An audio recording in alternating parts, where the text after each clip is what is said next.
Всем привет, друзья! В эфире 402 выпуск программы «Пропеллер».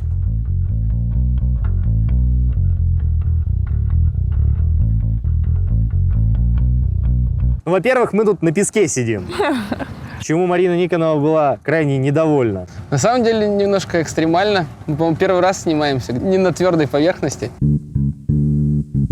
Вот за последние годы у нас в городе выросло большое количество таких талантливых и художников, и дизайнеров.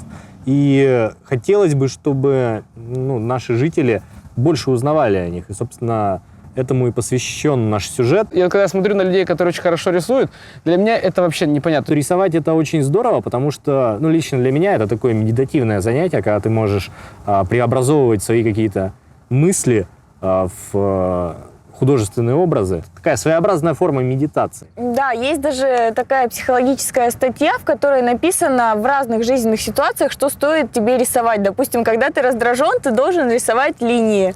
Это успокаивает. Когда у тебя хорошее настроение, ты должен рисовать разными цветами. Это тоже приносит позитив. Я вообще рисовать абсолютно не умею. У меня и почерк кривой, мне всегда говорили. Но я считаю, что он красивый. Поэтому у меня даже по рисованию у всех были пятерки, у меня были четверки или тройки. То есть Маргарита Евгеньевна. Что же вы? Что же вы делали-то самой?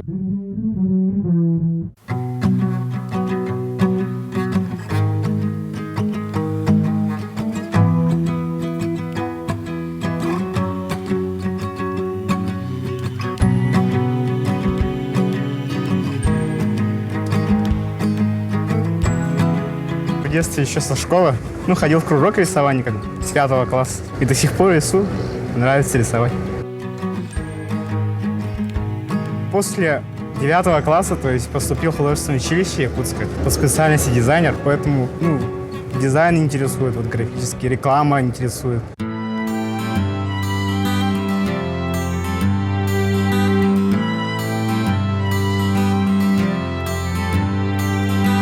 Сейчас пока определенного такого стиля у меня нету. Надеюсь, в скором времени найду. Всякие фильмы биографические люблю смотреть, новые истории узнавать, жизни всяких интересных личностей.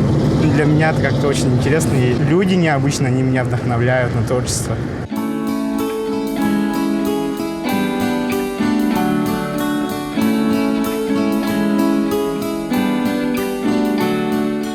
Слышал про клуб 27, да? Музыканты, которые повлияли на историю музыки. Фильм посмотрел, музыку послушал и порисовал.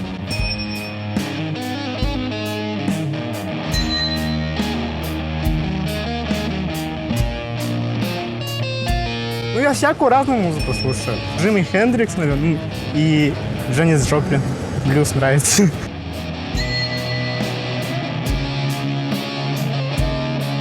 Делаю заказы по дизайну, логотипы разрабатываю, визитки всякие. Рисую на заказ портреты, допустим. А так, конечно же, материальные ценности не так уж и важны, как духовные. Поэтому как-то не сильно заморачиваюсь по этому поводу.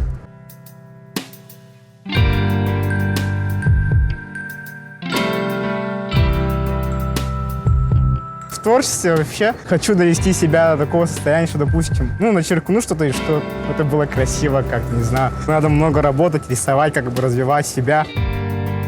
Это для меня самое главное, самое важное даже.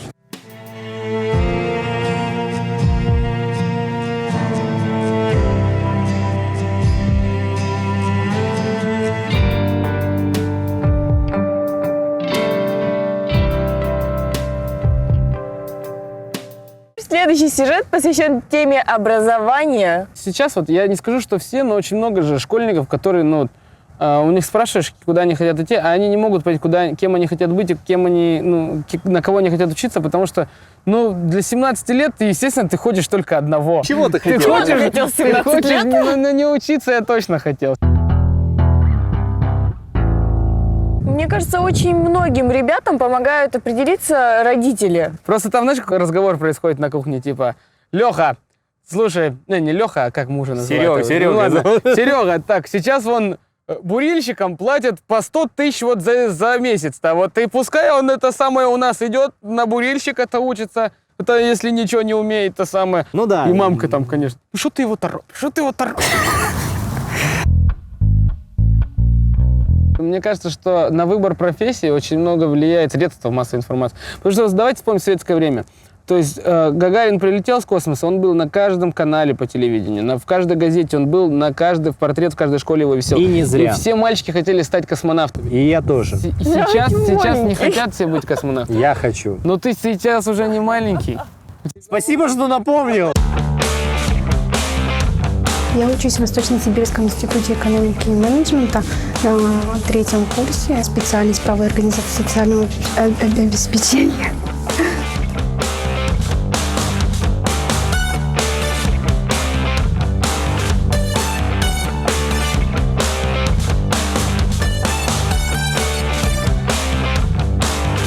Но мне больше всего хотелось стать земельщиком, специалистом-земельщиком. Сначала хотела тоже на юриста, на логиста, потом долго-долго думала. В земле хочу работать, с теодолитом, хочу измерять землю. После 9-го геолога же нету, поэтому я земельщик пришла.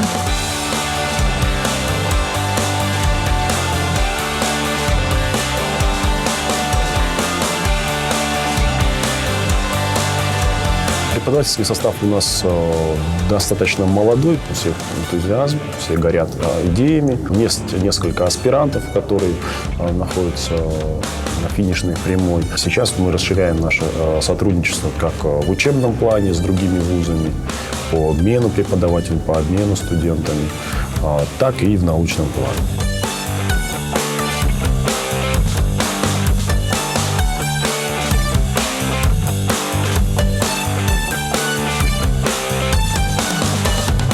На кафедрах сформированы так называемые профильные лаборатории. У нас есть лаборатория маркетинга, лаборатория логистики, лаборатория криминалистики на кафедре юриспруденции. И вот мы стараемся студентов вот в эти лаборатории привлекать, чтобы они углубили свои знания и получили какой-то не только теоретический курс, а получили определенную вариативность своих знаний. У нас недавно был брейн-ринг. Там приезжали разные школы, участвовали в интеллектуальных играх. Спортивные мероприятия проходят по волейболу и баскетболу. Тут у нас как уютно, детей тут много. Особенно в этом году много поступили. Я бы, наверное, посоветовал читать еще раз, читать. Следующий сюжет посвящен очень такой веселой, интересной теме, которая всегда шевелится. Не шевелится, и вдруг забыла слово. Следующий сюжет наш конкретно посвящен очень распространенному летнему явлению, а конкретно велосипедному подождите. Летом очень распространено в городе. Я сам очень люблю кататься. Стараюсь вообще каждые выходные брать в прокат велосипед и куда-нибудь ездить. Да, это удобно, это модно, но недавно я для себя сделала такое открытие, что, оказывается, это еще очень дорого. В моем детстве велосипед дешево стоил. У нас были простые велосипеды. Вот, самое главное. Да, а сейчас я у друзей спрашиваю, за сколько взял-то? Вроде обычный велик. 40 тысяч. 40 тысяч за велосипед, за что? Просто смотри. Хорошая вещь не может стоить дешево. Мой велик 10 лет меня катал. Хорошо, почему ты тогда сейчас до сих пор не носишь с собой, эту Nokia кнопочную, которая не садилась никогда, потому что она как Больше телефон, функций. Она хорошая. Так же самое А у здесь. велосипеда те же Больше функции. скоростей. Но все равно. А разрешить этот спор поможет наш друг Дмитрий Кононов, у которого мы решили спросить, как же все-таки поступить человеку, который хочет взять велосипед, но еще не знает, с чего начать?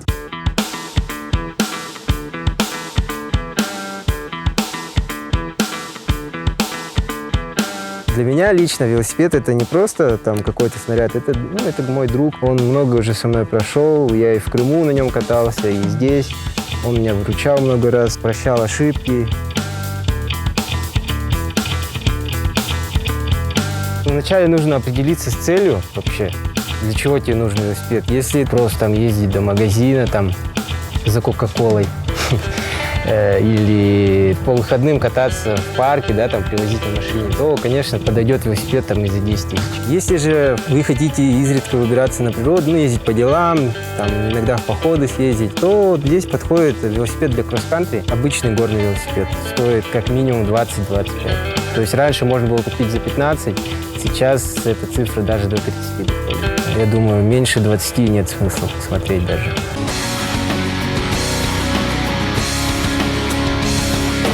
Одевать нужно шлем обязательно, потому что все-таки, когда ты видишь человека, да, на велосипеде со шлемом, к нему просто больше уважения, что ли.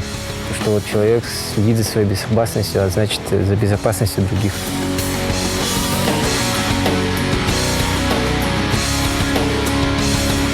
Нужно накачать как следует покрышки, потому что, когда у меня был первый велосипед, у меня постоянно случались проколы. Я не понимал, почему. Оказывается, это случается банально. То есть при наезде на какое-то острое препятствие камера зажимается между препятствием и ободом, и так называемый, получается, змеиный укус. То есть там сразу 2 дырки появляются. Чтобы такого не случалось, нужно как минимум до 3 атмосфер накачать. Ну, либо, если у вас нет манометра, то просто накачать достаточно, чтобы на ощупь оно было прямо очень твердое. Второе, что вам дает хорошо накачанная покрышка, это накат. То есть чем больше накачана покрышка, тем она меньше раскачивается. Соответственно, вам меньше сил уходит на то, чтобы приводить велосипед в движение и поддерживать его скорость. Вот. Потом такой лайфхак, да, небольшой. Это банальная тема, но для новичка будет удобным. То есть нужно отрегулировать высоту сидения. Если у вас отрегулирована правильная высота, то вы можете более эффективно крутить педали, чтобы у вас нога была почти распрямлена. То есть она не должна быть полностью распрямлена, иначе можно получить травму. Она должна как бы маленько быть согнута все-таки, когда у вас педаль в самом нижнем положении.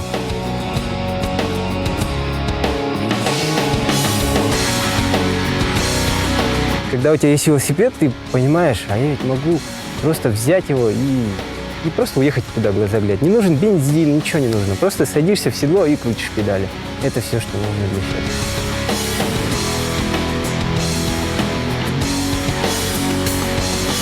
Дорогие друзья, на этом наша песчаная программа подходит к концу. Заходите в наше сообщество ВКонтакте Проб ТВ, пишите свои отзывы и комментарии. Ставьте лайки обязательно, репостите, чтобы все видели. Мамам покажите. Встретимся с вами ровно через неделю. Всем пока. Пока.